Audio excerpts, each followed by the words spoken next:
let's come back in here again, and let's just see what happens if I put the light blue over this one.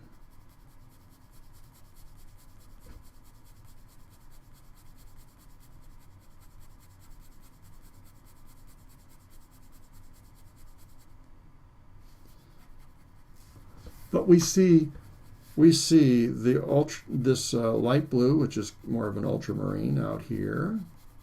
We see it heavier, or a different, as it crosses over this darker blue. We see a different color there. And as it gets lighter and lighter, we see the blue changing, even though I'm using virtually the same pressure all the way across. So let's go ahead and take this indigo blue and go across the light blue and see how different it is. I think these are things that are just so worthwhile.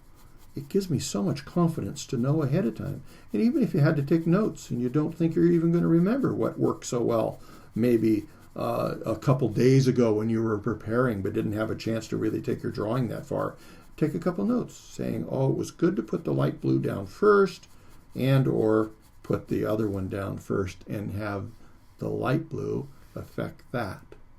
Okay? Because looking at a light blue basically disappeared. Let's see what happens if we come in here with a Q-tip. Let's just see.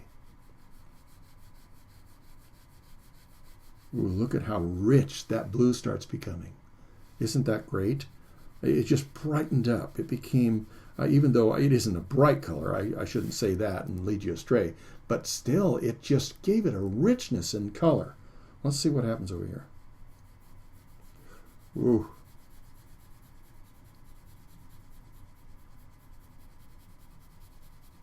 Now we realize too, by sandwiching these together, we might very well be able to come back in here if we want, and just like I would with my brown over the peach or the flesh, I can come in here maybe and just dust on a little bit of that and still have this be a richer color than what I would have had in the first place, and or almost a non-effectual color. When I went over that blue, it just buried this. So with that Q-tip or a cotton swab or something, I wouldn't do this all the time, especially when you don't have control of where you're stopping. But you might be able to come in and just, again, experience what happens. Look at how much fresher and much bluer that became when I did that. And I think that's important to know. Sometimes just the brush is going to do it. The brush is just wonderful for brightening up those colors and being able to, give your paper a little bit more saturation, and I can still take it off. Let's just see. Let's come all the way through here.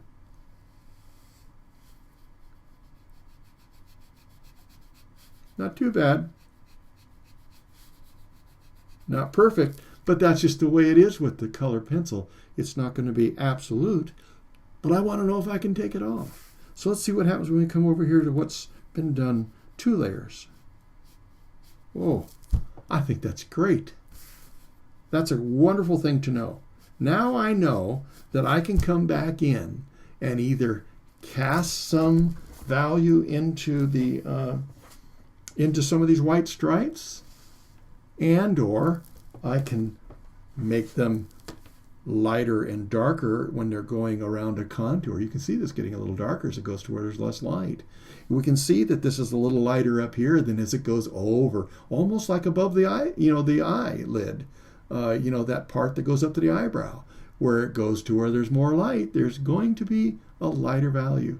And these are important things for me to know. Hey, I hope you enjoyed that video. And if you did, subscribe below. And also share it with your friends. So we'll see you in the next one.